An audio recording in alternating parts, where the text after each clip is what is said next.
What is going on, guys? Welcome back to another episode of the No Name Podcast. It is your boy, Young Rich, whatever you like to call me. But today we are going to talk about the recap of this weekend's football.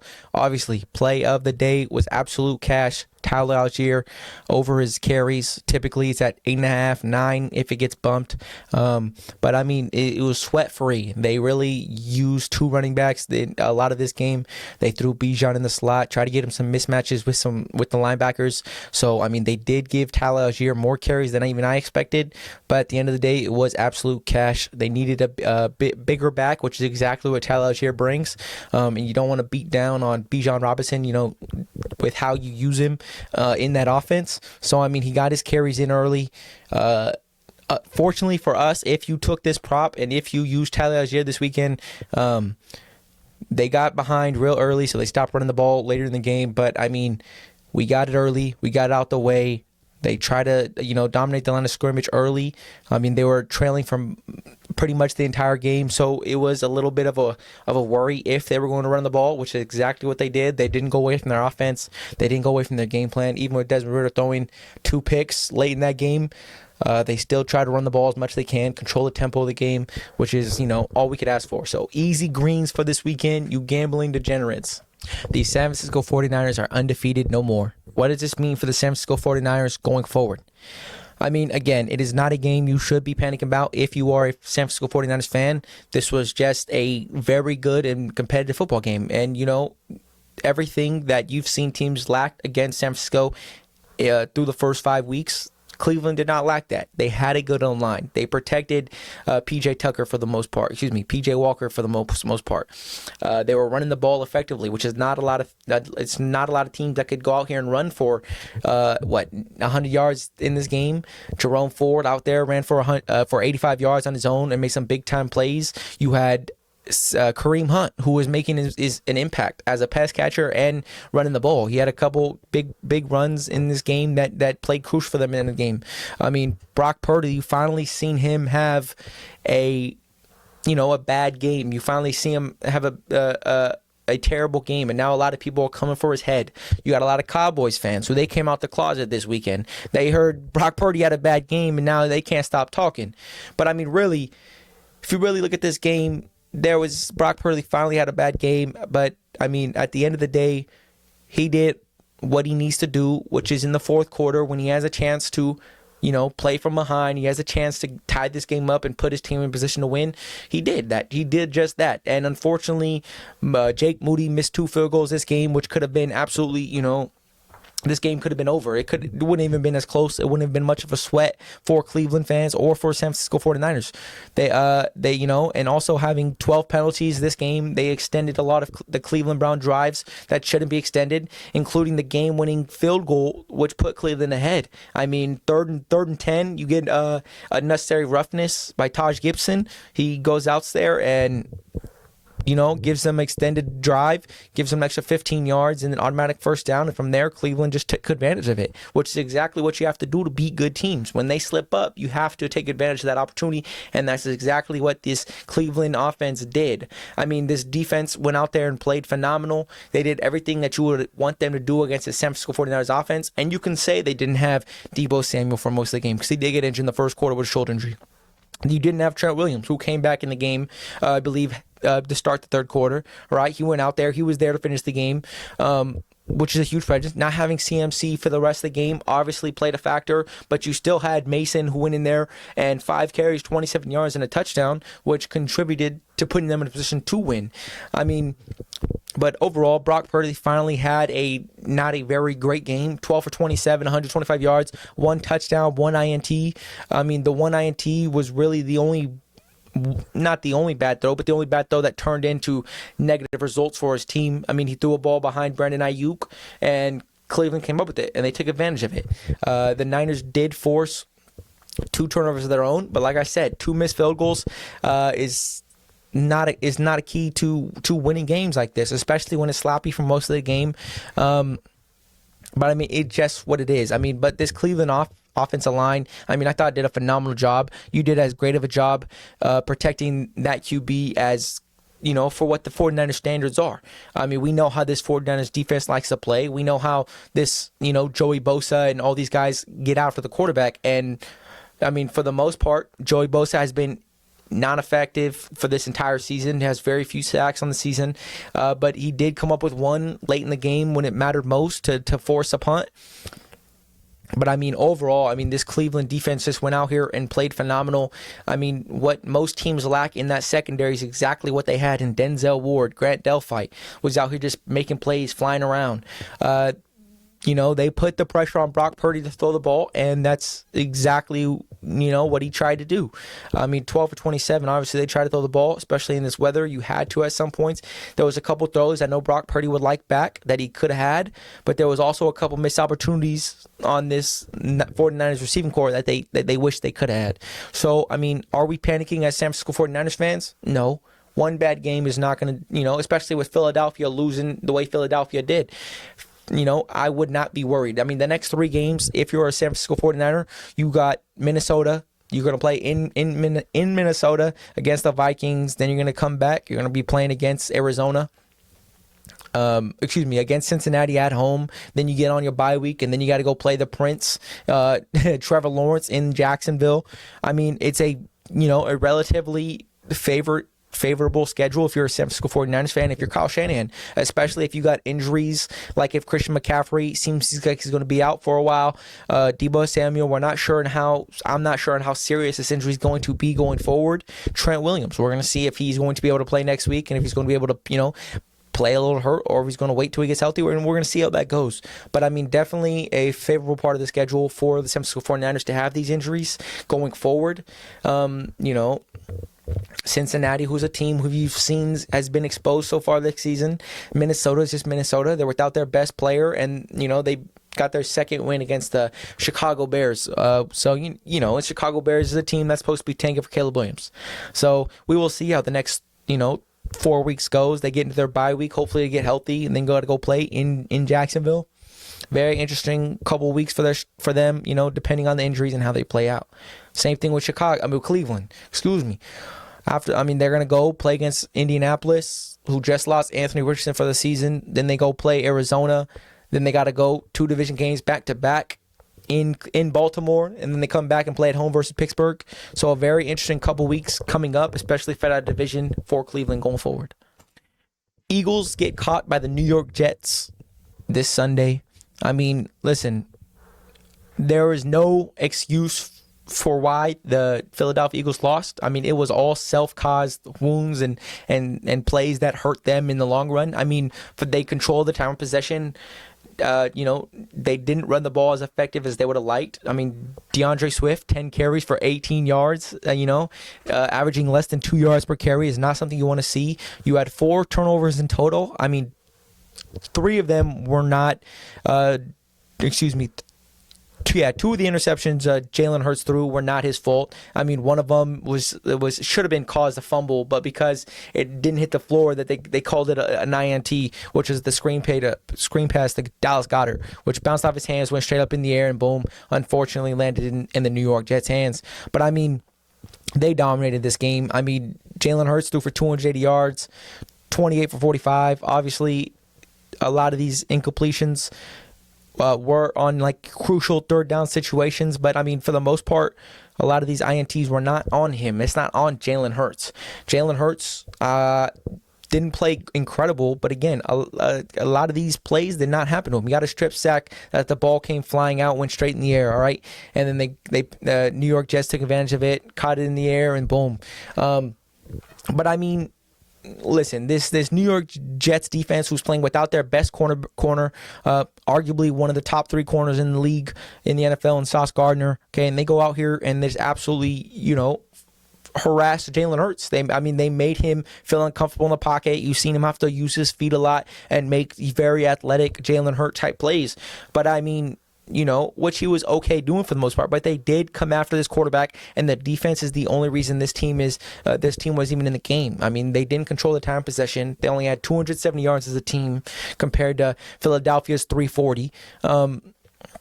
And then just the 4 turnovers. I mean, the turnovers is what if you're a great team, you can't be doing. You can't be coughing up the ball. You can't be having these types of errors late in games. Okay, and then after all this, after as terrible as this game has been for Philadelphia to their standards, I mean, he goes out there and just throws a terrible interception on 3rd and 9.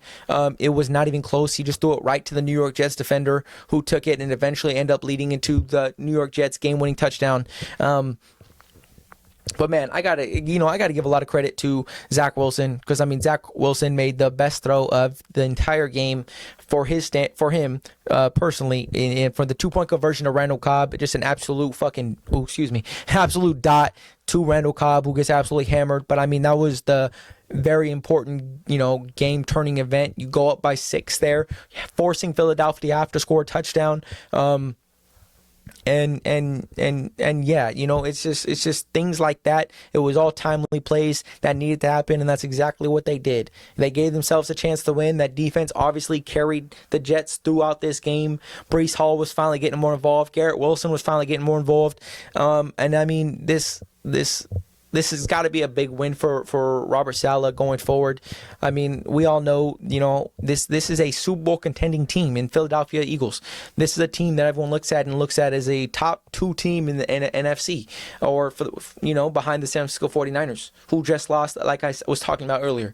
So now this comes into a situation about who can bounce back, who can, rally from a game like this. Because, I mean, I know, listen, they had a missed field goal early in the game, which, again, doesn't contribute to winning football. This field goal goes in. Instead of needing a touchdown, they only need 3 at the end of the game, which changes everything on how they go forward for that last drive. But, I mean, at the end of the day, as terrible as this game went, it all came down to Jalen Hurts and them forcing him to throw the ball, and that's exactly what they did. They got to him, they pressured him, they made him have to, use his feet and get out the pocket and try to make heroic plays that just weren't there. And, I mean, again, Zach Wilson just did just enough for, to help out that team win, and relying on Breece Hall, getting him involved in the passing game. Like I said, Garrett Wilson just being Garrett Wilson. And you see the results. I mean, the New York Jets go in there and absolutely upset. I mean, nobody expected this to happen.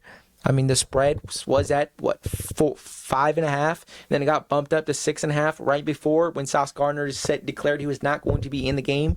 So, I mean, they definitely, and then you could see Sauce Gardner's presence missed early. I mean, A.J. Brown got active really early. He was breaking big plays. DeAndre Swift was getting active in the past game. So, and they settled down in that game, started harassing Jalen Hurts, and then Jalen Hurts was forced to do things that he's uncomfortable with, which is, throwing the ball 50 times a game. Obviously, this is not how the Philadelphia Eagles want to play football. We know they want to dominate in the run game, control the tempo of the game, control the time of possession, and play Philadelphia hard-nosed football, which was not the case this weekend. I mean, this front four from the New York Jets is just played phenomenal, controlled the tempo of the game, and this defense deserves a lot of credit for this win this Sunday. Or the Jacksonville Jaguars Contenders. I mean, listen, it wasn't a dominant win by any means, but for the most part of this game, I mean, they forced 4 turnovers on Gardner Minshew. Trevor Lawrence went out here 20 for 30, 181 yards, 2 touchdowns, and his only bad throw of the game, which led to an INT, which is a little bit of miscommunication to Christian Kirk. But I mean, Doug Peterson in this offense has got to be feeling good about where they're going. They get off to an early lead. They get off hot. Travis Etienne doing Travis Etienne type things. I mean, 83 all-purpose yards this weekend, 2 touchdowns. He played a big factor in this win early. They got out early again, and it was a little bit of deja vu like week 1 when they played Indianapolis. But I mean, a lot of this credit goes towards this Jacksonville defense. This Jacksonville defense was just, making Gardner Minshew feel uncomfortable. Constantly was putting him under duress, making him feel, have to use his feet, roll out the pocket, which is not something Gardner Minshew wants to do. Gardner Minshew did a lot of these interceptions were missed passes by Gardner Minshew, but also, I mean, this secondary was flying around, making plays, playing fast, and just playing great championship type football. And Trevor Lawrence knew that. Doug Peterson knew that, which is why for most of the game they're playing, short passes, play action was opening up, so they're just taking dip and dunks down the field, taking their time, controlling the pace of the game, time of possession, putting Indianapolis so far behind and making them play in a style they don't want to have to, which is throw the ball 55 times a game, which is exactly what Gardner Minshew did. Gardner Minshew, 3 for 329 yards, 3 INTs and 1 fumble. So, I mean, they forced 4 turnovers this game. Anthony Richardson being out for the season, obviously, him being in quarterback would have made a difference with his ability to use his feet, which definitely would have played a factor based on how hounding this Jacksonville defense was. Excuse me. But, I mean, again, you just seen Trevor Lawrence go back-to-back weeks with great games. This Jacksonville team, 2 straight weeks where they just look dominant defensively. I mean, you've seen what they did to the Bills and preventing them from getting comfortable in the run game and making Josh Allen have to do it all. And then this is the same exact story this weekend. Jonathan Taylor just got signed big money, finally coming back off the PUP list, and he goes out there 8 carries for 19 yards, which is not something you're used to Jonathan Taylor doing. You're not used to seeing these type of numbers, especially from the Indianapolis Colts with this dominant offensive line that we know they've built and they've had over the years. So, I mean, does this mean, do I think the Jacksonville Jaguars are going to be contenders going forward? I mean, I don't know about contenders, Super Bowl contenders, but I definitely see them making a play, definitely winning their division. I mean, they just swept Indianapolis. They just got them 2 wins on the season. They got to play Tennessee a couple times, and we will definitely see how this goes going forward. I mean, this will be an interesting division race because the Tennessee Titans are walk in the park. They will come out to play. Vrabel will definitely be out here, playing hard-nosed football. We know this already. This Tennessee Titans team is not going to give anything up easily.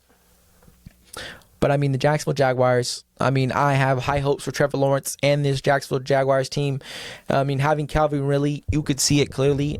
He's drawing a lot of attention, getting a lot of double teams, safety, showing a lot of extra help. So, he's always getting the defense's attention because they know what he can do one-on-one. He's a one-on-one demon. And this allows Christian Kirk to not go out there, who is a very underrated route runner, to go out there and win his one-on-ones and get the ball more, which is exactly what he did. And then you got Evan Ingram now, who we know how explosive he is as a tight end, and now he starts to get involved. He starts making one-handed grabs.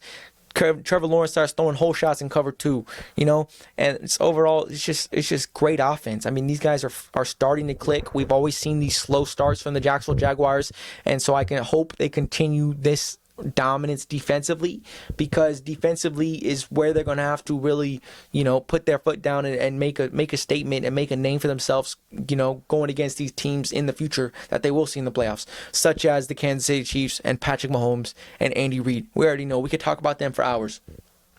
So seeing this defense step up like this, force this many turnovers, harass the quarterback, and just 2 straight weeks of just shutting down this run game. I believe they've allowed 48 yards of rushing yards in the last 2 games, which is, this is phenomenal stuff. You can't ask for a better 2-week stretch defensively from this team, and then it's just great going forward.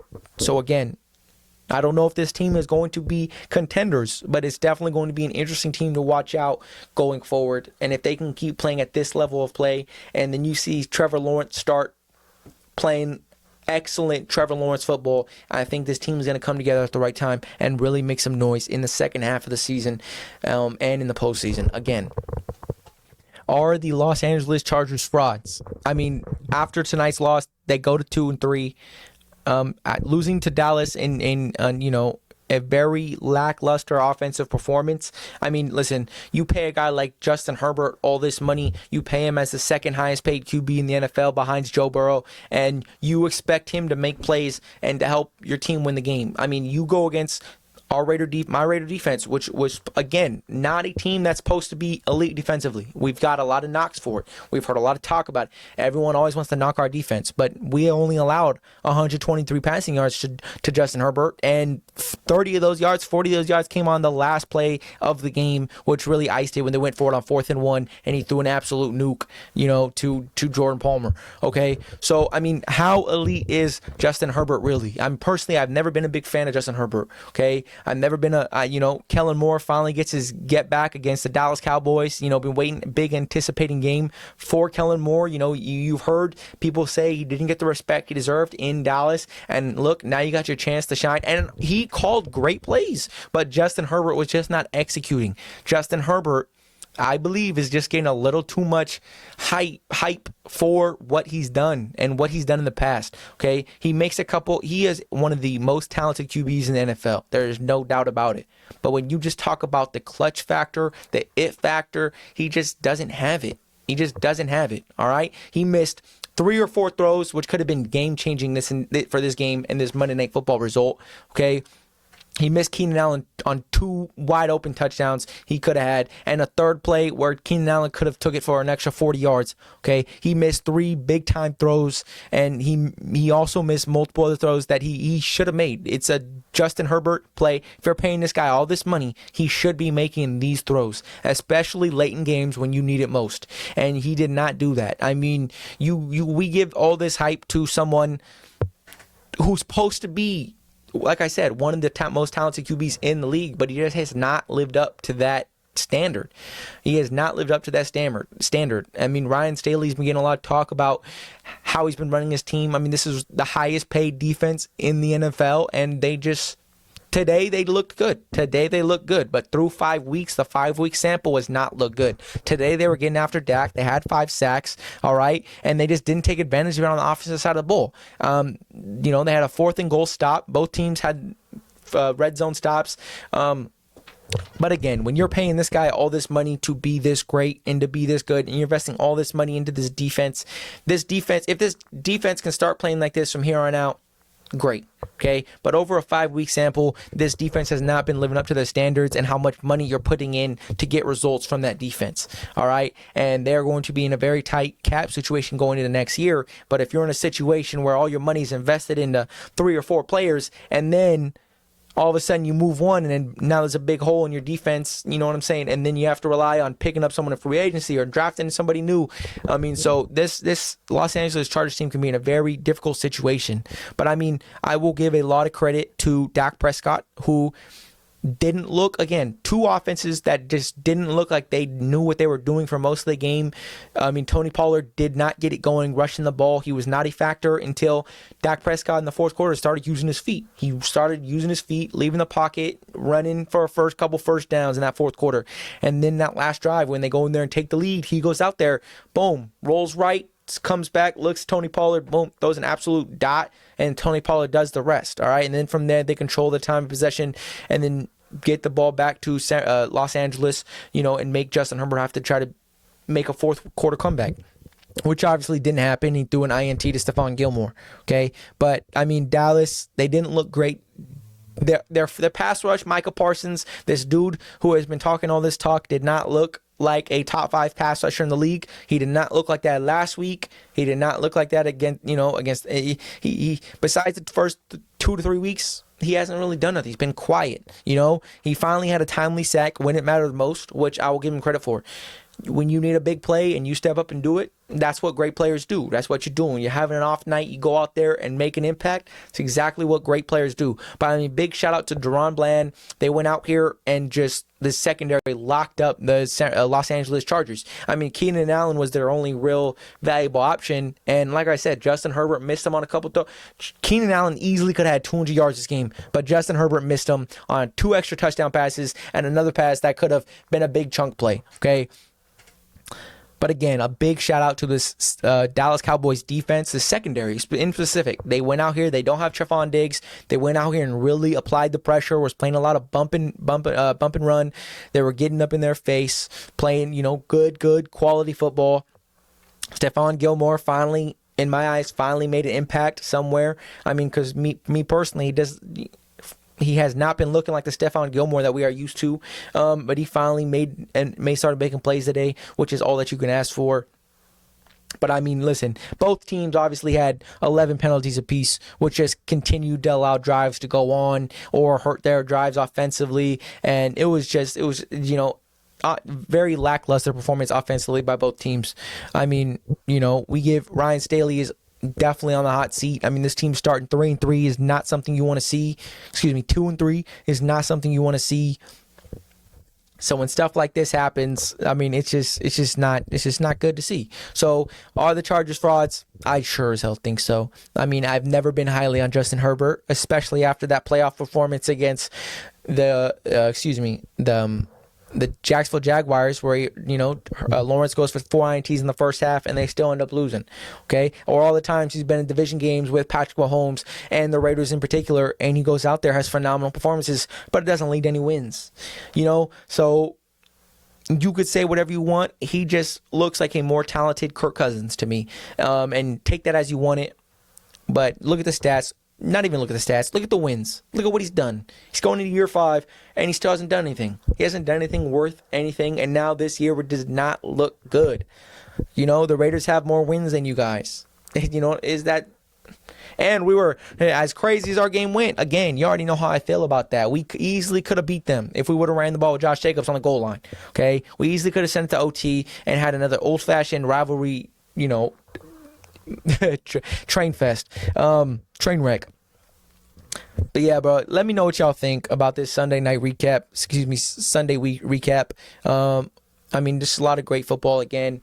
Let me know what y'all would like to see. Next video is probably going to be talking about the NBA season coming up, because it starts very, very soon, the 24th. Let's go. Los Angeles Lakers opening up for the Denver Nuggets. Let's go. TNT, 5 o'clock. Catch me there. I'm going to be there. Thursday night football. Boom. The Los Angeles Lakers on my right hand. Boom. All right. You know we lit. But thanks everyone for watching. I appreciate all the support that I've been getting previously. I mean, TikToks have been going pretty good. 1,000 views basically a TikTok. One got 11.3, which I'm juiced about. Me, I'm lit. I mean, that's crazy. I got about 500 likes, so I can't be happier. But, I mean, again, appreciate all the support that I've been getting and the constructive feedback that I've been getting from everyone. And if you like the video, like, comment, and subscribe. And check out my TikTok. Same thing. No Name Podcast.